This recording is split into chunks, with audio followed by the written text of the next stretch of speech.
iaitu fermentasi. Okey, bukan 7.2, 7.3. Okey, apa dia fermentasi? Fermentasi merupakan proses penguraian glukosa yang tidak lengkap.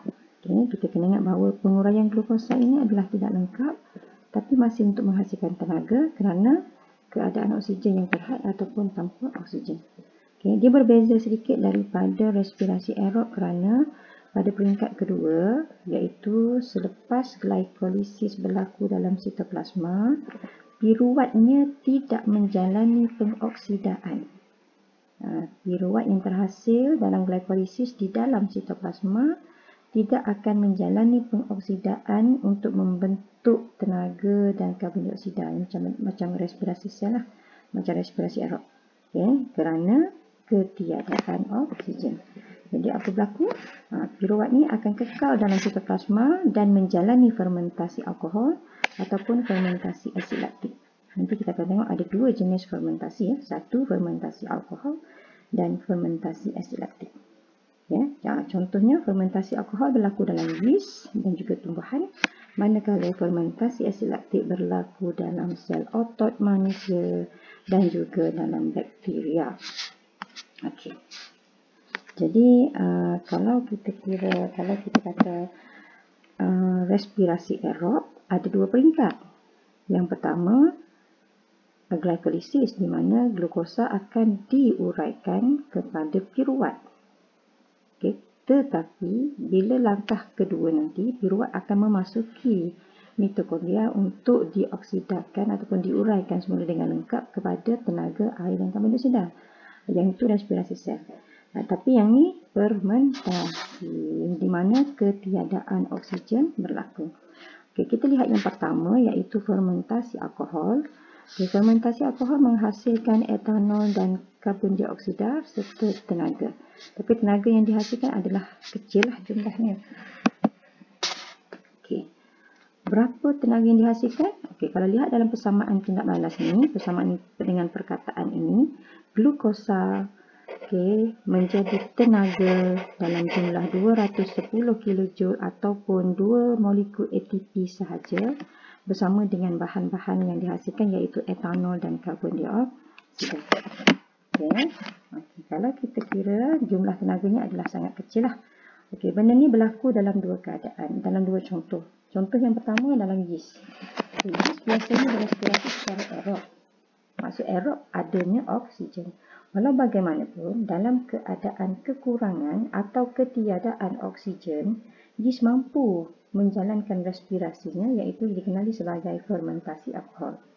Jadi dalam fermentasi alkohol, yeast akan menghasilkan etanol dan ini dimakinkan oleh satu enzim yang dinamakan sebagai enzim Zymes. Okay. Karbon dioksida yang dihasilkan melalui fermentasi oleh yeast ini digunakan untuk menaikkan adunan dough roti. Jadi ini digunakan dalam penghasilan kuih lah. Manakala alkohol yang terhasil nanti akan tersecat semasa roti dibakar. Bermakna tidak ada kesan-kesan alkohol lah semasa kita makan roti dia, tidak akan jadi mabuk. Okay, kalau lihat persamaan dengan perkataan yang cikgu tunjuk di sini, okay, glukosa iaitu C6H12O6 okay, dimakinkan oleh enzim Zymes kepada tenaga iaitu 210 kJ atau 2 ATP tadi bersama dengan etanol C2H5OH dan juga karbon dioksida CO2.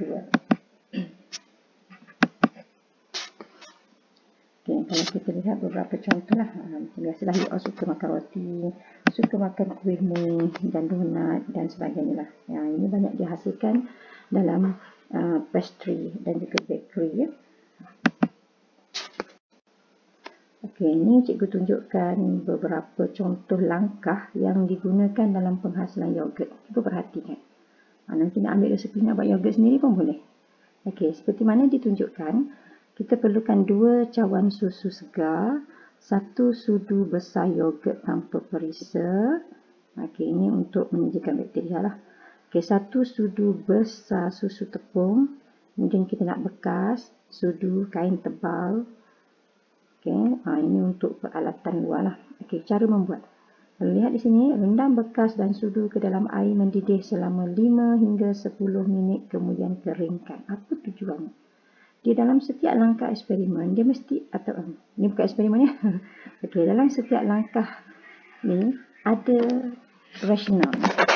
Bila kita rendam sudu dan bekas dalam air mendidih, ini tujuannya adalah untuk menghapuskan bakteria-bakteria yang mungkin ada pada bekas dan juga pada sudu tadilah. Kita hanya nak gunakan mikroorganisma yang akan bertindak dalam penghasilan yogurt ini hanyalah yeast. Okey. Ataupun hanyalah bakteria yang ada di dalam yogurt itu sahaja, bukan yang ada pada bekas dan juga pada sudu. Okey, langkah kedua, panaskan susu dalam periuk dengan api kecil, kacau perlahan. Nombor 3, setelah kelihatan buih-buih kecil di permukaan susu, padamkan api. Kemudian masukkan susu ke dalam bekas yang dikeringkan tadi. Okey, kemudian masukkan susu tepung, biar susu tepung tenggelam sebelum dikacau perlahan-lahan. Setelah suhu larutan susu berada pada 40 darjah Celsius, mari kita biarkan dia menjadi suam. Masukkan yogurt. Tapi masa ni pastikan suhu yogurt adalah pada suhu bilik lah. Okay, supaya bakteria yang ada pada yogurt itu akan aktif. Okay, tutup bekas rapat-rapat serta balut dengan kain tebal. Simpan ke dalam bekas, biarkan selama 12 jam. Ini selamat mencubalah. Selamat mencuba untuk menghasilkan yogurt homemade. Okey, yang kedua, tadi dalam yeast. Okay, yang kedua, ada juga tumbuhan yang mampu hidup dalam keadaan kurang oksigen. Contohnya biji benih padi. Biji benih padi yang kita semai di dalam sawah yang bertakung airnya masih dapat bercambah dan hidup dalam air di mana oksigennya adalah sangat sedikit ataupun mungkin tiada oksigen. Pada ketika ini, padi iaitu akar padi akan menjalankan fermentasi alkohol untuk mendapatkan tenaga. Tenaga ini perlu untuk pertumbuhan pokok, untuk percambahan biji benihnya nanti. Okey, sel-sel pokok padi mempunyai toleransi yang sangat tinggi terhadap etanol yang terhasil. Okay. Dia masih sama macam tadi, persamaan tindak balasnya. Glukosa diuraikan kepada tenaga, etanol dan juga karbon dioksida. Tetapi etanol yang terhasil ini tidak memberi kesan kepada pokok padi tersebut kerana pokok padi ini ataupun sel-selnya mempunyai toleransi. Okay, toleransi bermaksud dia mampu bertahan terhadap kepekatan etanol yang akan dihasilkan nanti. Pokok padi ni bagaimana dia boleh bertoleransi? Sebab dia boleh menghasilkan satu nama enzim iaitu alkohol dehydrogenase yang boleh menguraikan molekul etanol kepada karbon dioksida. Jadi etanol ni tak akan menghasilkan kesan toksik kepada pokok padi. Okey. Kita lihat soalan. Soalan uji minda 2 ditunjukkan gambar rajah pokok padi yang hidup di sawah. Kalau perhatikan, akar pokok padi ini berada pada lumpur yang padat. Sawah padi ni tanahnya adalah tanah lumpur. Jadi tanah lumpur ni oksigennya sangat kurang. Dia bukan macam tanah pasir. Tanah pasir dia ada rongga, banyak oksigen. Tapi tanah lumpur ni kandungan oksigen sangat padat. Okay. Kandungan oksigen sangat rendah kerana keadaan tanah lumpur yang padat. Okay. Jadi kalau ikut terangkan penyesuaian pokok padi untuk menjalankan respirasi, kita faham bahawa pokok padi ataupun akar pokok padi menjalankan fermentasi alkohol kerana penguraian glukosanya adalah tidak lengkap di mana keadaan oksigen yang terhad akan menghasilkan etanol, karbon dioksida dan juga tenaga. Tapi pokok padi ada toleransi yang tinggi terhadap etanol. Okay. Kemudian kita lihat nombor 6, poin nombor 6. Padi mempunyai akar serabut yang pendek. Akar ini boleh menggunakan oksigen yang melarut pada permukaan air. Manakala batang padi pula mempunyai banyak ruang udara, membolehkan oksigen meresap ke dalam sel-sel akar. Okay. Bila ada banyak ruang udara, resapan boleh dipertingkatkan. Okay. Kita lihat proses fermentasi yang kedua, iaitu fermentasi asid laktik. Yang ini berlaku dalam otot manusia ataupun haiwan dan juga dalam bakteria. Okey, kita cuba lihat persamaan tindak balasnya. Okey, glukosa menghasilkan tenaga dan asid laktik. Okey, hati-hati di sini. Dalam fermentasi asid laktik, dia tidak menghasilkan karbon dioksida. Okay, dia hanya hasilkan tenaga dan asid laktik. Ya, okey. Dalam bakteria Lactobacillus, dia digunakan dalam penghasilan yogurt melalui fermentasi susu oleh bakteria Lactobacillus burgharicus dan Streptococcus thermophilus. Ini adalah contoh dua bakteria baik yang digunakan dalam penghasilan yogurt. Ini bakteria baik kan, bakteria dikenali sebagai bakteria flora usus. Bakteria ini menjalankan fermentasi asid laktik untuk menghasilkan tenaga dengan cara menukarkan laktosa, iaitu gula dalam susu, kepada asid laktik yang akan menggumpalkan protein susu, iaitu namanya casein, menjadi casinogen, ataupun untuk akan kelihatan seperti dadih. Asid laktik ini pula memberi rasa masam kepada yogurt. Untuk membantu anak-anak cikgu, cikgu cuba akan tuliskan beberapa cara untuk mudah ingatlah. Kalau penguraian glukosa untuk menghasilkan asid laktik dalam fermentasi asid laktik, kita ingat G. Kita ingat G-tal.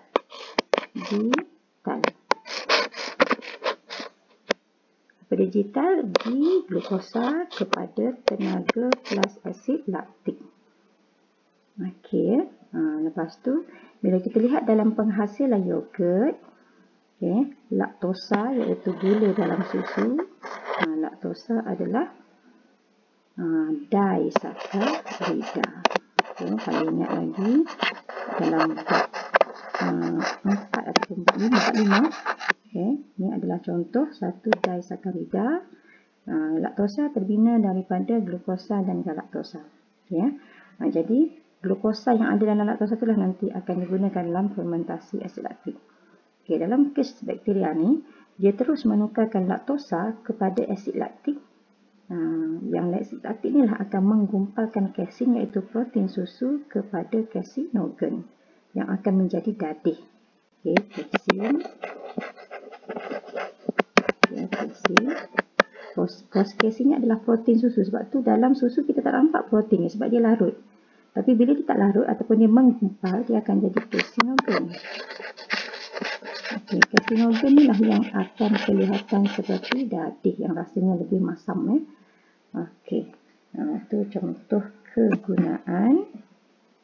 Contoh kegunaan fermentasi asid laktik dalam penghasilan yogurt. Kalau lihat di sini, cikgu akan tunjukkan beberapa contoh bakteria yang dinamakan mengikut bentuk. Kalau bentuk sphera ataupun Sphera is coccus. Jadi perhatikan namanya. Staphylococcus. Coccus ni menandakan bentuknya adalah sphera. Kemudian bentuk Vibrio ataupun koma. Jadi namanya mesti ada Vibrio juga nanti. Contohnya Vibrio cholera. Cholera maksudnya bentuk koma.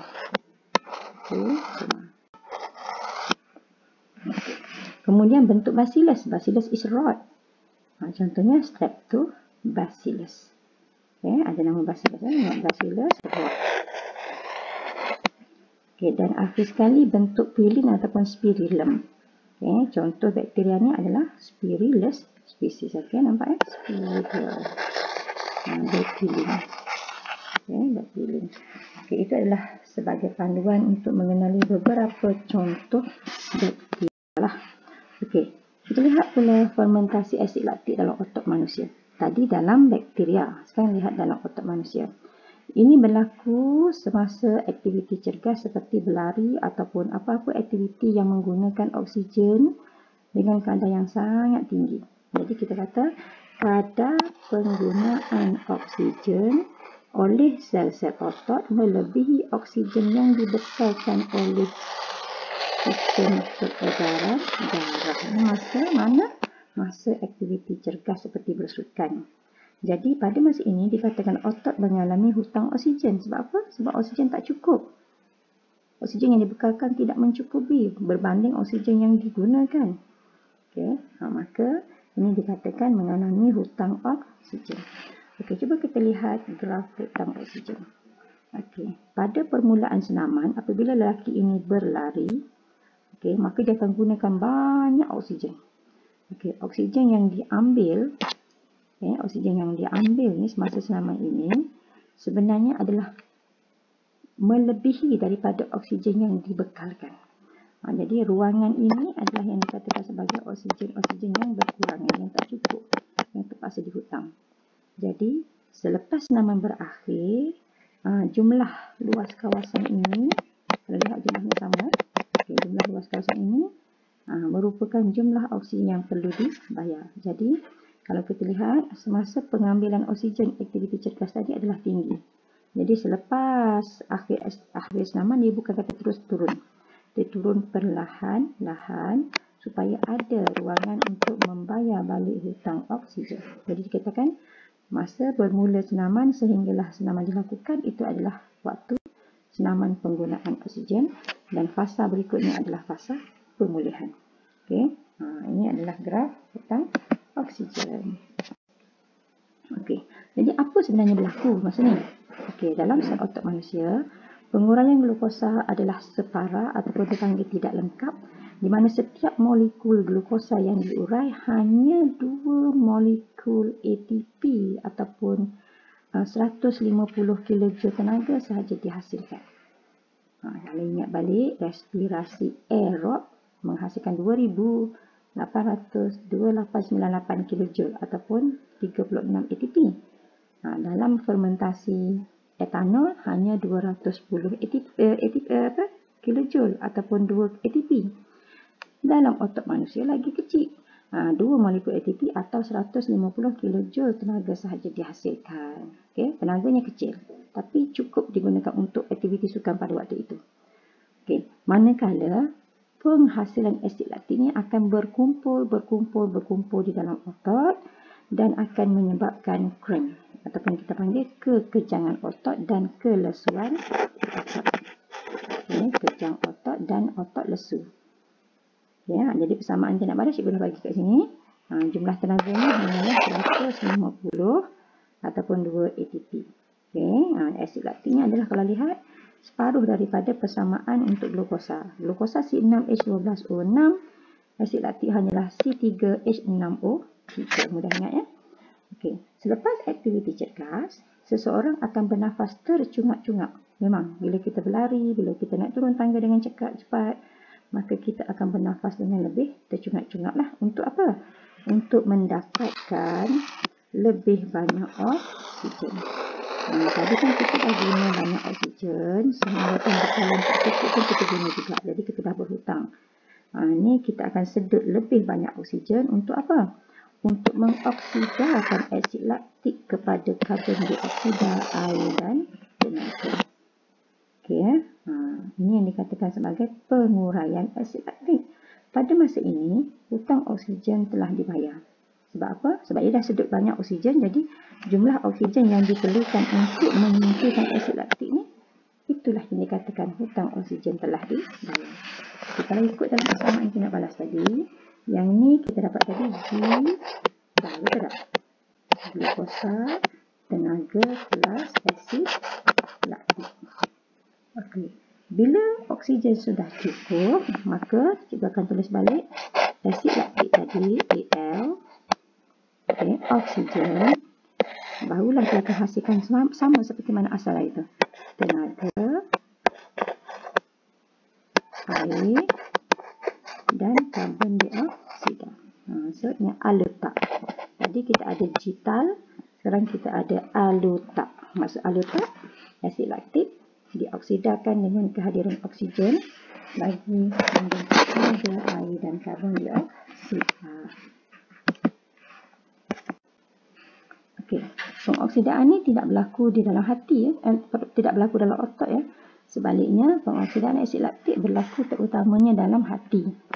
Okey, jadi dia perlukan bekalan darah yang mencukupi untuk angkut asid laktik ini kepada hati lah. Manakala sebahagian lagi akan ditukar kepada glukosa dan disimpan dalam sel-sel otot.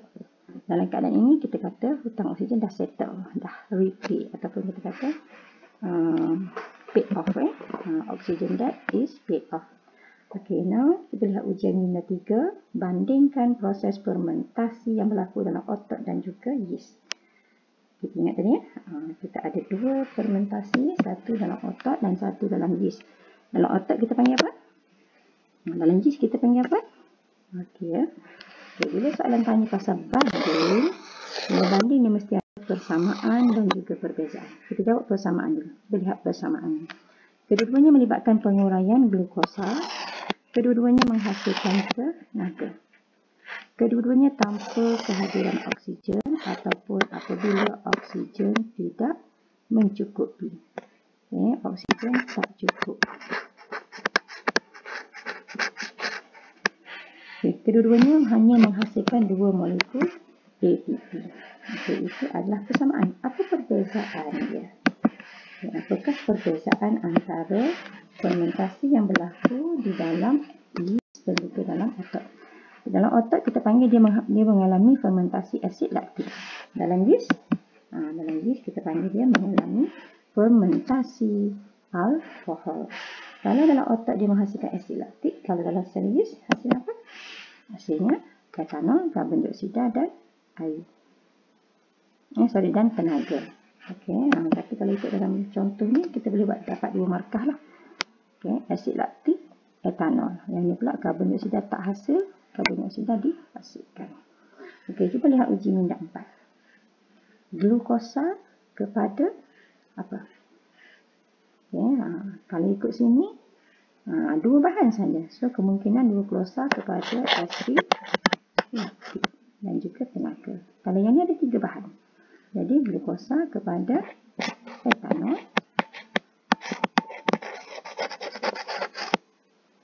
karbon dioksida dan juga tenaga.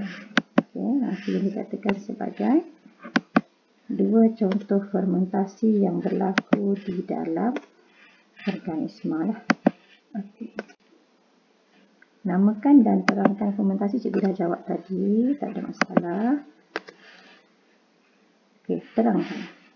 Terangkan fermentasi asid laktik, penguraian glukosa tanpa oksigen untuk hasilkan 2 ATP. Dan di samping itu ia menghasilkan 2 molekul asid laktik. Itu sahaja. Sekian, terima kasih.